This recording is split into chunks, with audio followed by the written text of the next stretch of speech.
သူများတွေဘလို့မြင်နိုင်ဆိုတာတဲ့ကိုဘလို့မြင်နေဆိုတာကျွန်တော်တွေးကြည့်ခဲ့ဘူးလားမတွေးကြည့်ခဲ့ဘူးတဲ့ဒီဗီဒီယိုကြည့်လိုက်ပါတင်တက်ထပ်ဖို့တစ်ခုဖြစ်နေလို့ကျွန်တော်မျှော်လင့်ပါတယ်ကျွန်တော်တို့လူတွေဆိုတာသူများတွေအမြင်ကိုကျွန်တော်အရင်ကစိုက်တဲ့မျိုးစားဖြစ်ကြပါတယ်ဒါပေမဲ့ကိုဘလို့မြင်လဲဆိုတာကျွန်တော်တစ်ခါမှပြန်ပြီးတော့မတွေးတတ်ကြပါဘူးကိုပြန်ပြီးတော့မကြည့်တတ်ကြပါဆိုတော့ကျွန်တော်ဒီရပြောသွားမယ့်အကြောင်းအရာကိုဘလို့မြင်မလဲကိုပြန်ကြည့်တက်လာပြီဆိုလို့ရှိရင်ကျွန်တော်ဘယ်ရာရနိုင်လဲဆိုတော့ကျွန်တော်ဒီရပြောပြပေးတော့မှဖြစ်ပါတယ်ဆိုတော့ကျွန်တော်ပထမဆုံးကိုဘလို့မြင်မလဲဆိုတာမပြောခင်ကျွန်တော်အမြင်ဆိုတာပါလဲဆိုတာကျွန်တော်နည်းနည်းလေးပြောပြချင်ပါတယ်ကျွန်တော်အမြင်ဆိုတာကျွန်တော်မြင်လိုက်တဲ့အရာတွေကိုစိတ်နဲ့ကန့်တက်ထားတယ်ပေါင်ခတ်ထားတယ်တမျိုးပဲဖြစ်ပါတယ်ဥပမာဆိုလို့ရှိရင်ကျွန်တော်တို့မြင်လိုက်တဲ့အရာတစ်ခုစောက်တုပ်မြင်လိုက်တဲ့အချိန်မှာကျွန်တော်ဒါကိုစောက်တုပ်ပဲလို့သတ်မှတ်မထားဘဲနဲ့ဒီစောက်ကငါ့အတွက်ကောင်းလားငါ့အတွက်ဆိုးလားတမလို့ရှိရင်ဒီစောက်ကဖတ်လို့ကောင်းမလားဖတ်လို့မကောင်းလားဆိုပြီးကျွန်တော်တို့အတွေးတွေနဲ့စိတ်ရနဲ့ဖြစ်ကျွန်တော်ကန့်တက်လိုက်ပါတယ်ကျွန်တော်တခုခုပေါင်ခတ်လိုက်ပါတယ်ဆိုတော့အဲ့လိုပဲကျွန်တော်တို့ကလည်းကျွန်တော်ရဲ့အမြင်ကနေပြီးတော့ကျွန်တော်တို့လူတွေကိုကိုတခြားသူတွေကိုကျွန်တော်ရှုမြင်တတ်ကြတယ်ကျွန်တော်ရဲ့အမြင်ကျွန်တော်မြင်တဲ့အချိန်မှာကျွန်တော်ရဲ့အမြင်တိုင်းကိုမမြင်ဘဲနဲ့အတိတ်ပဲဖွင့်တတ်ကြတယ်ကျွန်တော်အမြင်ကကျွန်တော်ရဲ့အမြင်အာရုံတစ်ခုထင်နဲ့မတက်ဆိုင်တဲ့ဘဲနဲ့ကျွန်တော်ရဲ့လောကကြီးကိုရှုမြင်တဲ့ပုံနားလေတဲ့ပုံတွေအတိတ်ပဲဖွင့်တဲ့ပုံတွေနဲ့တက်ဆိုင်နေပါတယ်ဆိုတော့ကျွန်တော်ပြောရမယ်ဆိုလို့ရှိရင်တော့ကျွန်တော်ရဲ့အမြင်ပေါ်မူတည်ပြီးတော့ကျွန်တော်ရဲ့စိတ်တဘောထားနဲ့ကျွန်တော်ရဲ့အပြုမှုတွေကပြောင်းလဲလာတယ်ဖြစ်ပေါ်လာတယ်ကျွန်တော်ရဲ့အမြင်ကကျွန်တော်ရဲ့စိတ်တဘောထားနဲ့ပြုမှုတွေရဲ့အရင်မြစ်တွေဖြစ်တယ်လို့ကျွန်တော်တို့ပြောလို့ရပါတယ်ဥပမာကျွန်တော်တို့လူတို့အရာတစ်ခုကိုပဲတွေ့မြင်လိုက်တာခံယူချက်ခြင်းမတူသဘောထားခြင်းမတူတဲ့ဟာအတွက်ကြောင့်မလို့ဒီမြင်တဲ့အမြင်ပေါ်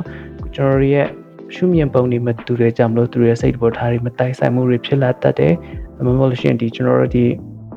ငြင်းခုန်မှုတွေဖြစ်လာတတ်တယ်ပေါ့နော်။ဒါကတော့ကျွန်တော်ရဲ့ရှုမြင်ပုံမူတည်ပြီးတော့ပြောင်းလဲသွားတဲ့အရာတွေပါ။လူတိုင်းရဲ့ရှုမြင်ပုံကကိုယ့်ရဲ့အမြင်အရဆိုလို့ရှိရင်အကလုံးမှန်ကန်ကြပါတယ်။ကျွန်တော်တို့ရဲ့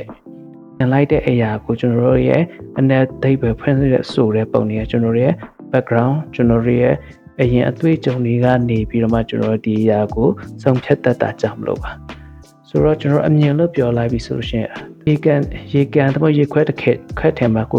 ရေခဲသုံးတမရှင်တဲ့ဒီပင်လယ်ထဲမှာရှိတဲ့ရေခဲတောင်ပုံမျိုးပဲပေါ့နော်ကျွန်တော်ရဲ့အမြင်လိုက်တဲ့အရာတွေကဒီရေခဲပုံရဲ့သုံးပုံတစ်ပုံလောက်တာကျွန်တော်မြင်ရအသက်ကြပါတယ်အောက်ကသုံးပုံတစ်ပုံလောက်ကကျွန်တော်ပြောင်းနေတဲ့အရာတွေပေါ့နော်ဒါရကျွန်တော်တို့အမြင်ရဲ့ရှုမြင်ပုံတွေဖြစ်ပါတယ်ဒါဥပမာဆိုရင်ဒီရဲ့အရာကိုကျွန်တော်က3ပုံ2ပုံလို့ပြောလိုက်ပြီးမဲ့တချို့အရာတွေကတော့မြင်ရတာက4ပုံ2ပုံပဲမြင်ရတယ်လို့ပြောရင်လည်းပြောနိုင်ပါတယ်ဆိုတော့ဒီအဲ့လိုပဲဥပမာတစ်ခုကတော့ဥပမာဆိုလို့ရှိရင်ကျွန်တော်တို့ရဲ့ရှုမြင်ပုံတွေပေါ့နော်သင်တို့အမြင်ကြာဖူးကြမှာပါလက်ဖက်နေကြည့်လက်ဖက်ဖို့ငါဖက်နေကြည့်လက်ဖို့ပါဆိုပြီးလူတွေကပြောတတ်ကြတယ်အဲ့လိုပဲကျွန်တော်ရဲ့အမြင်ကကျွန်တော်ရဲ့ယက်တီရဲ့ပေါ်ကျွန်တော်နေရတဲ့perspective ကျွန်တော်နေရတဲ့နေရာပေါ်မူတည်ပြီးတော့ကျွန်တော်ရဲ့အမြင်တွေကပြောင်းလဲတတ်ကြပါတယ်ဆိုတော့ကျွန်တော်ရဲ့ site နေရတဲ့ site ပေါ်မူတည်ပြီးတော့ကျွန်တော်တို့ပြောင်းတတ်ကြပါတယ်ဒါကြတော့အမြင်ဆိုတာပါလေအမြင်တွေကဘယ်လောက်ရည်ကြီးလဲကျွန်တော်ရဲ့အမြင်တွေကဘာလို့လိုအပ်လဲဆိုတာပြောပြီးသွားပြီဆိုလို့ရှိရင်တော့ကျွန်တော်ရဲ့အမြင်ကြောင့်ကျွန်တော်ဘယ်လိုပြောင်းလဲနိုင်လဲဆိုတာကျွန်တော်ဆက်ပြောပြပေးတော့မှာဖြစ်ပါတယ်ကျွန်တော်တို့မြင်တဲ့အမြင်တွေကကျွန်တော်ပြောင်းလဲလာမယ်အခုနကျွန်တော်ပြောတဲ့အမြင်လို့ပြောရချင်မှာကိုယ့်ရဲ့ခံယူချက်တွေကိုယ့်ရဲ့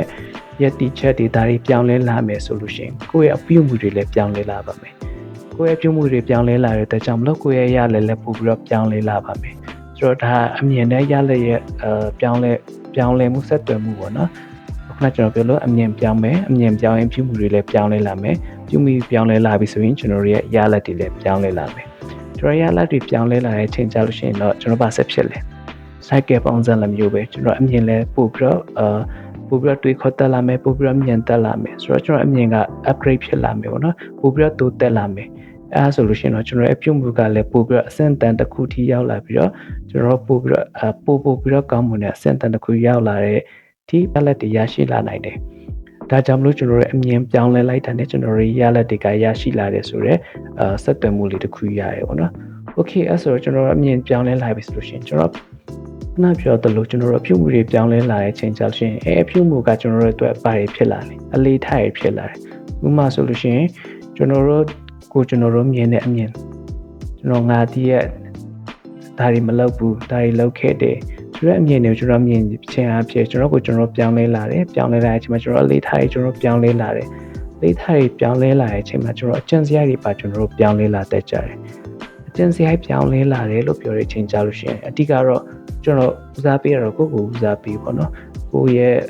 ကိုဘယ်လိုမြင်လဲကိုရဲ့အကျင့်စရိုက်တွေပြောင်းလဲလာတာကိုစပြီးတော့တွေးမြင်လာရလိုက်မယ်လူတွေလည်းကိုမြင်လာလိမ့်မယ်။ဒီတယောက်ပြောင်းလဲလာတယ်ဒီတယောက်ရဲ့အလေးထားပြောင်းလဲသွားတယ်သူတို့မသိပေမဲ့ဒီတယောက်အကျဉ်းစားတွေပြောင်းလဲလာတယ်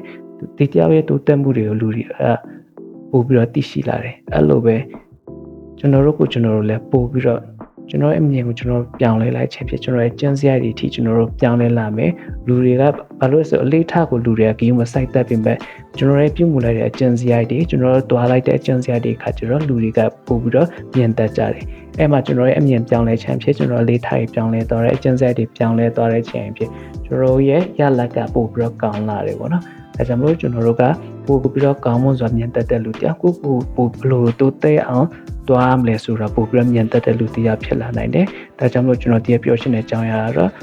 လူတွေကျွန်တော်တို့တွေကအမြဲတမ်းကိုကြည့်ကိုမြင်ကိုဘာတွေတိုးတက်ဖို့လိုအပ်လဲကိုဘာတွေလုပ်ဖို့လိုအပ်လဲဆိုတော့အမြင်တွေကိုကျွန်တော်တို့မြင်တတ်ဖို့လိုတယ်ပြီးရင်ကျွန်တော်တို့စူးစမ်းဖို့လိုတယ်ဒီရဲ့ကျွန်တော်တို့ရဲ့ပြုမှုတွေကိုကျွန်တော်တို့ပြန်မြင်ပြီးတော့ကျွန်တော်ပြောင်းလဲစူးစမ်းလာမယ်ဆိုလို့ရှိရင်ကျွန်တော်ကောင်းမွန်တဲ့ရတဲ့တရားလာမယ်အဲဒီရလက်တွေကြောင့်လို့ကျွန်တော်အကျဉ်းစရာအတစ်တွေဖြစ်လာမယ်အဲအကျဉ်းစရာအတစ်ကနေပဲကျွန်တော်တို့ရဲ့ကောင်းမွန်တဲ့ရလက်တွေရလာမယ်အဲဒီရလက်ကနေပြီးတော့မှကျွန်တော်တို့ပို့ပြီးတော့မြင့်မာတဲ့အမြင်တွေရလာမယ်လို့ကျွန်တော်ယုံကြည်ပါတယ်ဆိုတော့ကျွန်တော်တို့ပို့ပြီးတော့ကောင်းမွန်တဲ့အမြင်တွေမြင်တတ်ဖို့ရဲ့ကိုရီရဲ့အလေးထိုင်မှာဘာတွေပြင်ဖို့လိုတယ်ဘာတွေဆက်သွားဖို့လိုတယ်ဆိုတော့